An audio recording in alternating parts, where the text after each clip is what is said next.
Assalamualaikum warahmatullahi wabarakatuh. Saya Pasien Ardiansyah. Ini saya akan mempresentasikan tentang penelitian saya di Waduk Cirata. Bisa kita lihat di sini keadaannya cuaca lagi bagus. Dapat demikian bisa dibuktikan dengan dilihat dari ikannya. Nah, ikan di sini keadaannya sedang tidak mabuk. Atau biasanya kalau sedang upwelling terjadi, di mana suhu dasar dan permukaan hampir sama, ikannya akan mabuk. Nah, untuk mengetahui ikan ini mabuk atau tidak, saya mendapatkan informasi bahwa dari petani sekitar membuktikannya dengan cara melihat dari tingkah laku ikannya. Pertamanya dilihat dari ketika dikasih pakan. Coba shoot ke bawah. Ikan tersebut aktif. Nah, ikan tersebut aktif untuk memakan pakan dari petaninya. Nah, berbeda dengan keadaan ketika sedang terjadi upwelling, ketika dikasih pakan ikan tersebut tidak mau mengambil atau memakan pakan yang diberikan. Jadi keadaan ikannya itu lebih tenang. Mungkin bisa nanti akan dapat saya buktikan ketika posisi sedang upwelling. Cuman kebetulan posisi sekarang sedang tidak terjadi upwelling. Ciri-ciri ikan yang sedang mabuk yaitu dia lebih tenang, hanya diam di permukaan saja.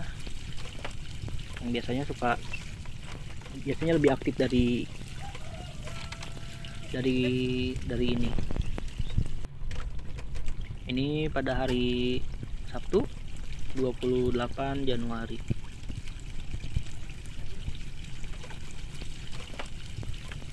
Ikannya lebih tenang. Akan lebih terlihat lagi ketika di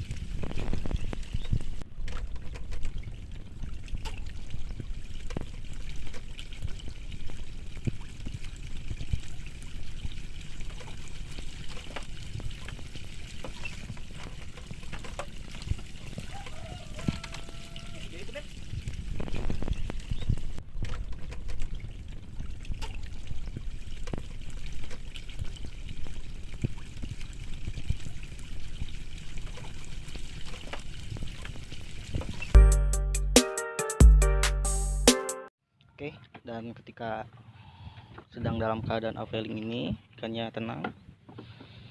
Langkah yang dilakukan oleh petani yaitu menguras air di dalam kolam ini dan memasukkan air dari luar kolam. Fungsinya apa? Fungsinya untuk meningkatkan kadar oksigen terlarut. Cara mengurasnya seperti apa? Menggunakan blower. Ini sedang dalam proses menguras airnya. Mesinnya dinyalakan terlebih dahulu. Di sini akan saya jeda sebentar ya.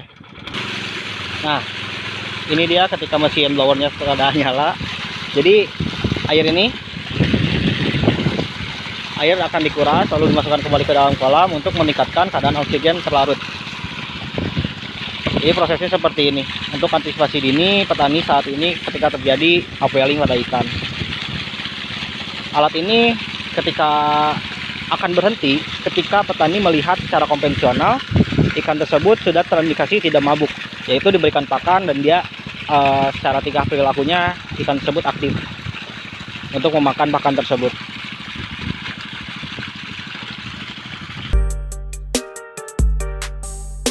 Oke, di sini saya akan mempresentasikan tentang alat ukur yang saya buat untuk pengambilan suhu di Waduk Cirata. Ini adalah alat ukur yang saya buat. Di sini ada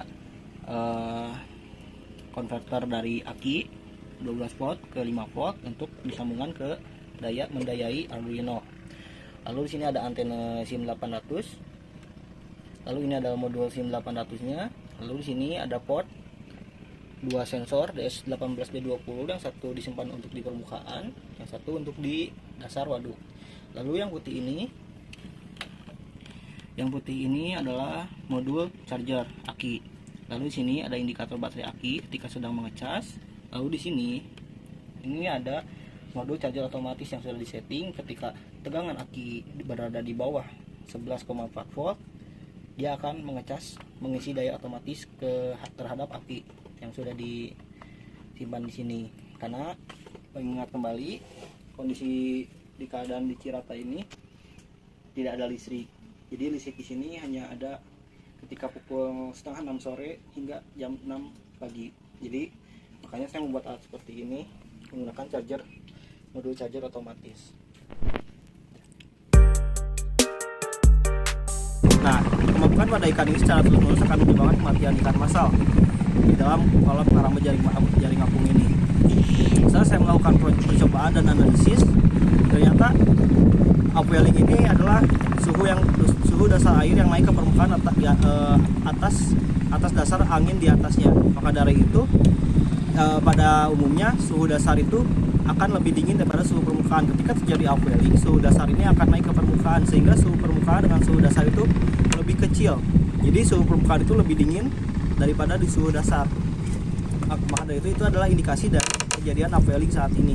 Nah, saya sudah melakukan sebuah sistem yang nanti akan saya sisakan videonya untuk memprediksi suhu permukaan pada keesokan harinya. Agar apa? Agar petani dapat banyak waktu untuk mempersiapkan kejadian atau fenomena upwelling ini. Dia selama 14 hari saya menggunakan input layer sebanyak 8, hidden layer 24, dan output layernya 1. Ini jumlah neuron 1 atau hidden layer itu saya setting sebanyak 24 dengan fungsi aktivasi 1 logic, fungsi aktivasi 2 logic, dan fungsi pelatihan train LM. Ini saya coba running. Nah, ini adalah proses pelatihan datanya. Kita tunggu hingga sampai sistem berhenti pada nilai MSA yang terkecil. Baik, untuk percobaan pelatihan data berarti pada iterasi ke-353. Dan untuk grafiknya, ini adalah grafik keluaran dari JST dengan target nilai dengan nilai MSI 3,5797, error min 09.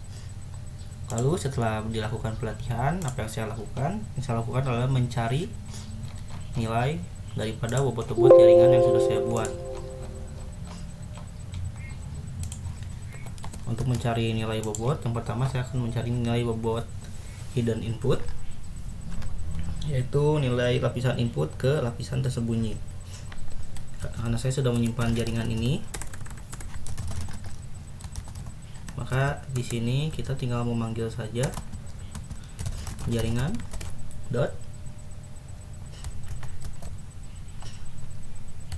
iw1.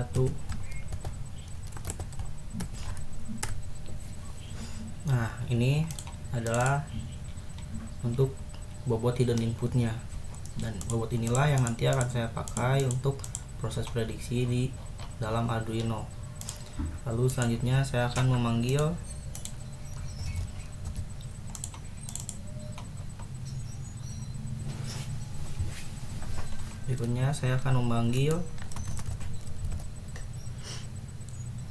bobot hidden output.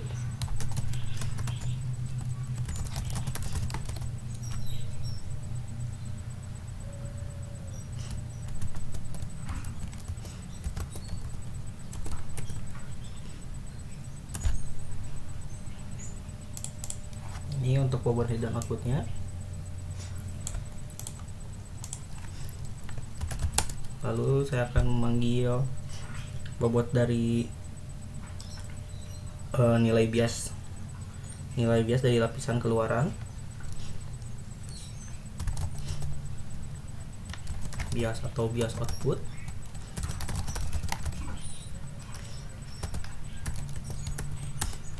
Ini untuk bias outputnya. Terus saya akan memanggil lapisan tersembunyi, bias pada lapisan tersembunyi.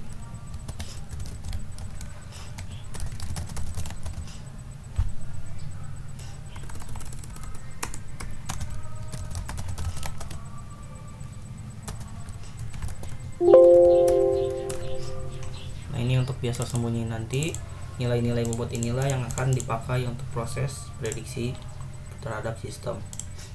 Lalu di sini saya akan menemukan juga dari bobot yang sudah saya ambil, saya letakkan ke dalam plot matrix data array ukuran 24 kali 8 untuk plot datanya. Karena saya akan mengambil data secara real time, saya akan menyiapkan plot data array berukuran 1 kali 8. Semua plot sudah saya masukkan ke sini. Lalu sistem ini saya set ketika sensor suhu DS18B20 dapat mengirimkan dapat membaca data suhu, maka akan dimasukkan dalam array. Data array berukuran 1 kali 8. Tapi untuk sensor suhu DS18B20 ini banyak sekali terjadi error. Errornya apa? Karena errornya tidak dapat membaca suhu, jadi nilainya tuh bernilai minus 127. Maka itu ketika suhunya dicek bernilai minus 127, maka itu tidak akan dimasukkan dalam data array. Ini akan saya coba running.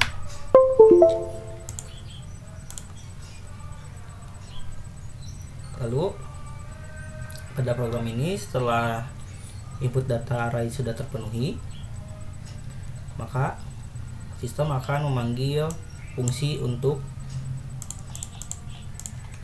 melakukan proses prediksi, yaitu di sini. Ini adalah untuk melakukan proses prediksi, yang mana pertama data array itu dicari min data dan maksimal datanya berapa, lalu dikalikan dengan bobot yang sudah diambil, lalu masukkan fungsi aktivasi logsy, karena saya memakai fungsi aktivasi logsy. Lalu untuk output keluaran dikalikan dengan hidden layer terhadap output. Lalu hasil dari hidden layer output ditambahkan dengan bias output. Maka dari itu sistemnya akan jadi seperti ini. Ini adalah array yang sudah saya set. Jadi dia akan terus mengambil data hingga plot data array 8x1 terpenuhi. Ketika sudah terpenuhi, dia akan mencari nilai maksimum dan minimum dan akan memperlihatkan hasil dari prediksinya. Jadi ketika hasil prediksi ini berada di bawah 26,5 derajat Celcius, maka yang akan DST-nya adalah positif. Ini akan ditampilkan ke LCD alatnya untuk memudahkan petani melihat kondisinya. Nah, bagaimana?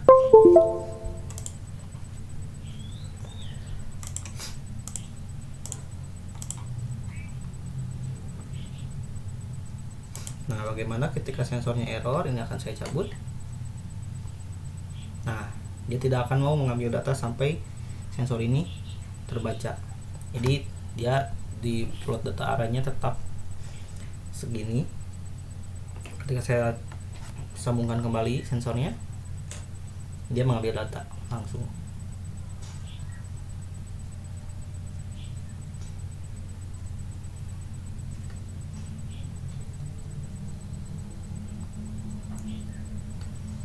Kenapanan karena suhu ini identik sama ya. Ini saya coba sensor suhunya untuk dipanaskan oleh tangan, berubah lebih hangat, dan saya akan cabut. Dia tidak akan mau mengambil data. Lalu sensornya kembali terbaca, memasukkan data kembali ke plot data array dan mengeluarkan hasil prediksi.